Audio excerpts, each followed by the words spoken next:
We will be discussing today the obvious, defense and offense, I have to say, but we'll be discussing military. We're also involved in many oil projects and oil development within their country. And I think we've had a very, very good relationship since we started. We're down to a very small number of soldiers in Iraq now. We defeated the ISIS caliphate in Iraq and Syria, and that has been defeated very strongly, and it does have a different feeling to it now that you've got it. We had it at 98%, and we said, well, we can leave, and then everybody said, would you bring it to 100%? And we brought it to 100%, but the relationship is very good. We have become friends. We have become, I think, friendly. I think our relationship now is better than ever before, but we have very few soldiers in Iraq, but we're there to help.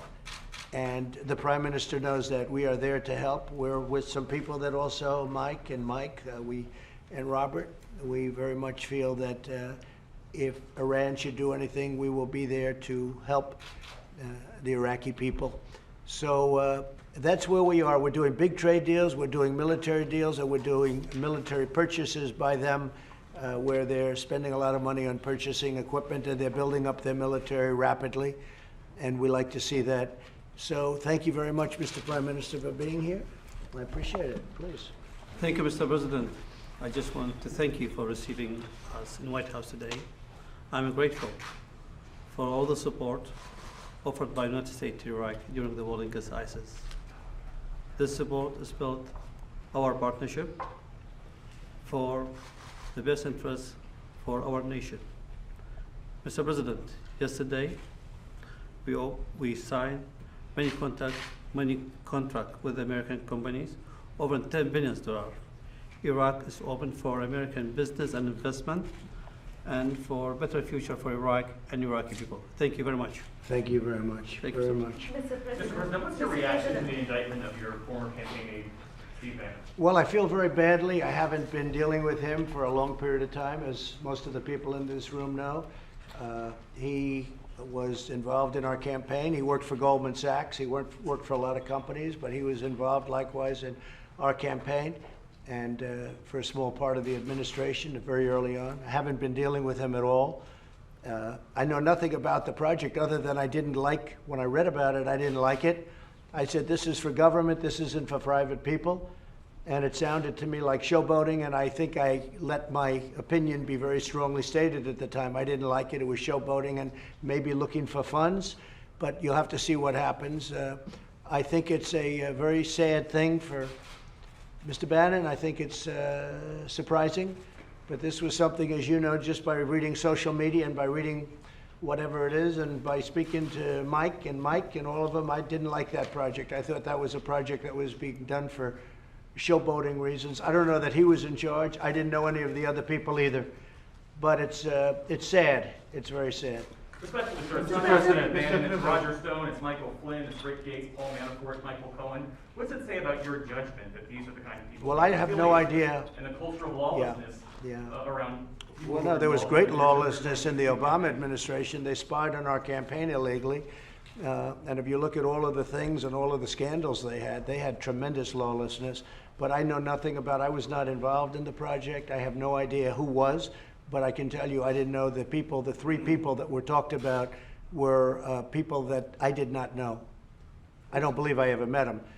I don't think that should be a privately financed wall. I don't think it's too complex, it's too big.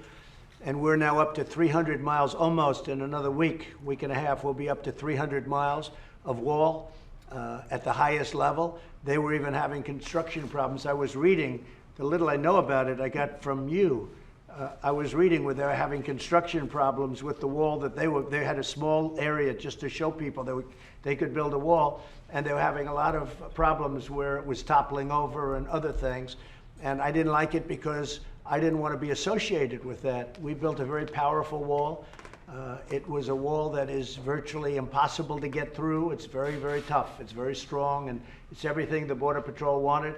And I didn't want to have a wall that was going to be an inferior wall, and I felt this was going to be an inferior wall. So I didn't know that. I didn't know about Bannon's involvement, but I didn't know the other people. But I do think it's a sad event. And again, Steve has had a great career at Goldman Sachs. He's had a career with a lot of other people. I haven't dealt with him at all over years now, literally years. And I guess this was a project he was involved in, but it was something that, in fact, you can see I made statements about it a long time ago. It was something that I very much felt was inappropriate to be doing. Okay. Mr. President, how do you Please, see, go ahead. Mr. President? Yes, go ahead, please. No, go ahead, please. Yeah. Mr. President, the end of the militia roles in Iraq is one of the very important issues to stabilize the country in Iraq.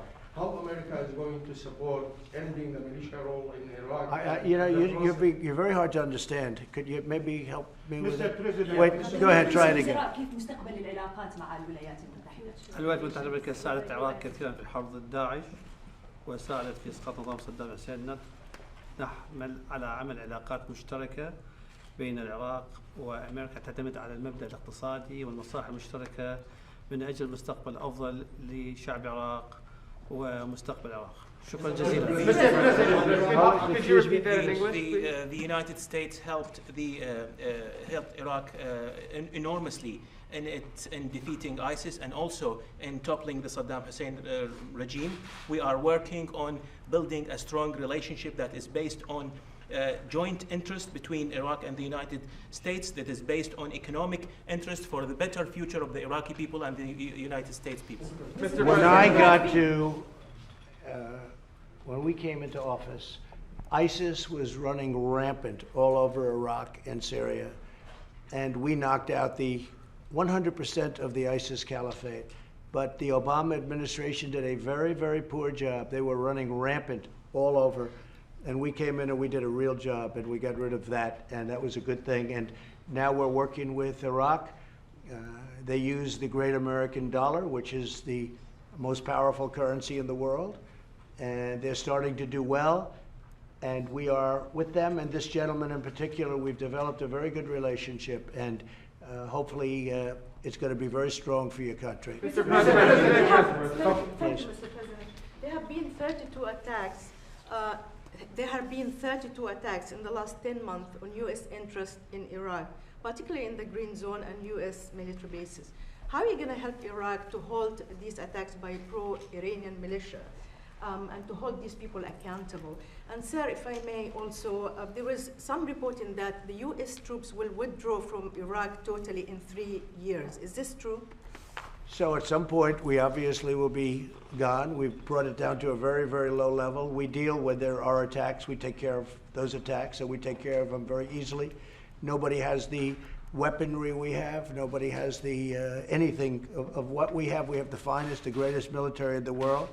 When somebody hits us, we hit back harder than they hit us. So we handle it. In addition to that, Iraq has been very helpful where necessary.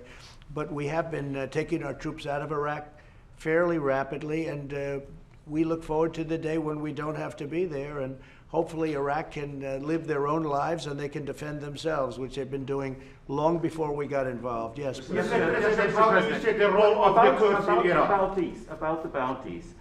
You say you hit back hard, but we haven't seen any definitive strike back for bounties upon Americans. Well, you don't know about the bounties. I mean, you're telling me if you know something, you can let us know, but you obviously don't know very much about it. But if we found that would be true, if we found that would be a very, it would be a fact, what you just said, we would hit them so hard your head would spin. Go ahead. Mr. President, how do you see the role of the Kurds in Iraq?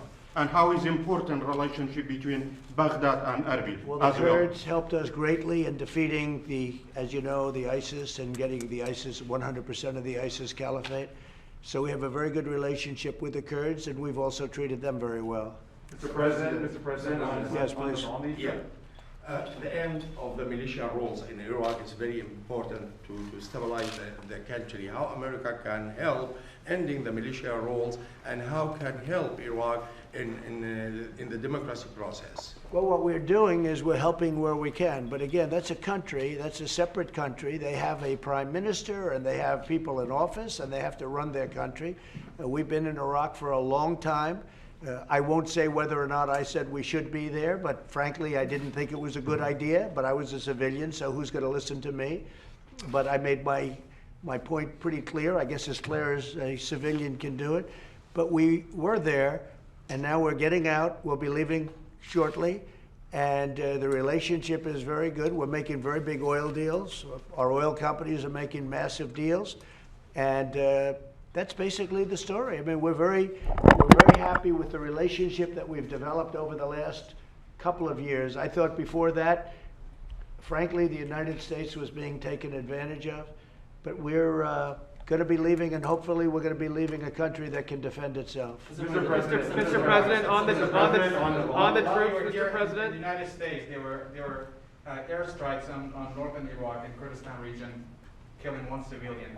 I know in your talks and your meetings here, you talk a lot about the sovereignty of Iraq. Is that something that you're looking for help from the United States? And Mr. President, if that's something if Iraq is asking for help in terms of the interference from the neighbors, not just Iran, but other neighbors where they're attacking northern Iraq? Well, they'll have to make a specific request, but certainly the Prime Minister has my ear. So if he does that, we'll take a look. They do have, it's a very unstable part of the world. And I'm not talking about Iraq, I'm talking about the whole of the Middle East. It's a very, very unstable part of the world. But we're there to help, and because of the relationship, we would certainly be willing to lend you the kind of support that you need. بكل تأكيد الاعتداءات التركية على العراق مرفوضة، والدستور العراقي كذلك لن يسمح للعراق بأن يكون منطلق لتهديد أي من جيراننا. بكل تأكيد عندنا حوار مع الأتراك لتصحيح هذا الوضع، ونتوقع أن حل هذه المشكلة فيما يخص السيادة العراقية، أنه الأتراك سوف يتفهمون ظروف العراق، وكذلك لن نسمح لأي طرف كان يهدد أي من جيراننا بخصوص الدستور العراقي يركز على أنه العراق لن يسمح أن يكون هناك تهديد منطلقا من أراضيه. بكل تأكيد. Definitely the Turkish attacks are not accepted. On the other hand, the Iraqi constitution also does not allow Iraq to become used to attack any neighboring country. We are entering dialogue with Turkey to rectify this situation, and I look forward to solving this problem with Turkey and getting our neighbors, the Turks, to understand Iraq's circumstances. But once again, the Iraqi constitution does not allow Iraqi territory to be used to attack any neighboring country. I will say this, the United States, and me in particular, has a very good relationship with Turkey and with President Erdogan, and we'll be talking to him. But we have a very, very good relationship with Turkey and with President Erdogan. Mr. President, just to follow up on the troops question, sir, do you have a time frame for the full and complete withdrawal of U.S. troops from Iraq? Mike, what would you say to that? Yeah, as soon as we complete the mission, the President's made very clear he wants to get our forces down to the lowest level as quickly as we possibly can. That's the mission he's given us, and we're working with the Iraqis to achieve that. We're at the lowest level now, Jeff. We're at the lowest level in Afghanistan that we have been in many years. We'll be down to about 4,000 troops in Afghanistan, and that will be when? A couple months, sir. Yeah, within a few months, a couple of months. Mr. President, As you know, in Syria, we're down to almost nothing, except we kept the oil. But we'll work out some kind of a deal with the Kurds on that. But we left, but we kept the oil, and we left the border. We said Turkey and Syria can take care of their own border. We don't have to do it, and that worked out very well. I remember when I did that, I was scorned by everybody. They said, this is terrible. Well, I did it. That's now 2 years ago. We did it with Mike Pence, went over and met with the various parties, and very successfully, and we removed our troops. Nobody was killed, nobody. And now they protect their own border like they have been for hundreds of years. And we've left. But we did keep a small force, and we kept the oil, and we'll make a determination on that oil fairly soon. And just one domestic question, sir. The Manhattan case about your taxes has now ruled that you do need to to turn over your taxes. Do you have a reaction to that? Well, the Supreme Court said if it's a fishing expedition, you don't have to do it. And this is a fishing expedition, but more importantly, this is a continuation of the witch hunt, the greatest witch hunt in history. There's never been anything like it, where people want to examine every deal you've ever done to see if they can find that there's a comma out of place. No president has ever had to go through this. The Supreme Court shouldn't have allowed this to happen, but no president has ever had to go through this. But what the Supreme Court did do is say, if it's a fishing expedition, my interpretation is essentially you don't have to do it. So we'll probably end up back in the Supreme Court. But this is just a continuation of the most hideous witch hunt in the history of our country. We beat Mueller. We won at every level in Washington, in D.C. We won at every level. So now what they do, they send it into New York. So now we have an all-Democrat state, all Democrats, and they send it into New York. This should never be allowed to happen to another president. This is a continuation of the most disgusting witch hunt in the history of our country. All it is. But the Supreme Court said fishing expedition. This is the ultimate fishing expedition. Nobody has anything. We don't do things wrong. But they'll say, let's go in and inspect every deal he's ever done. Let's get papers from 10 years, every paper, every deal he's ever signed. Maybe we can find where some lawyer made a mistake, where they didn't dot an I, where they didn't put a comma down someplace. And then we can do something. This is a disgrace, and this should never, ever be allowed to happen again. Mr. Right? President, Thank you very much. Mr. President, on Navalny, the Russian opposition leader who was hospitalized and I think he was poisoned, is that the U.S. government's determination that We haven't seen it yet. We're looking at it, and Mike's going to be reporting to me soon. Okay? Thank you very much, everybody.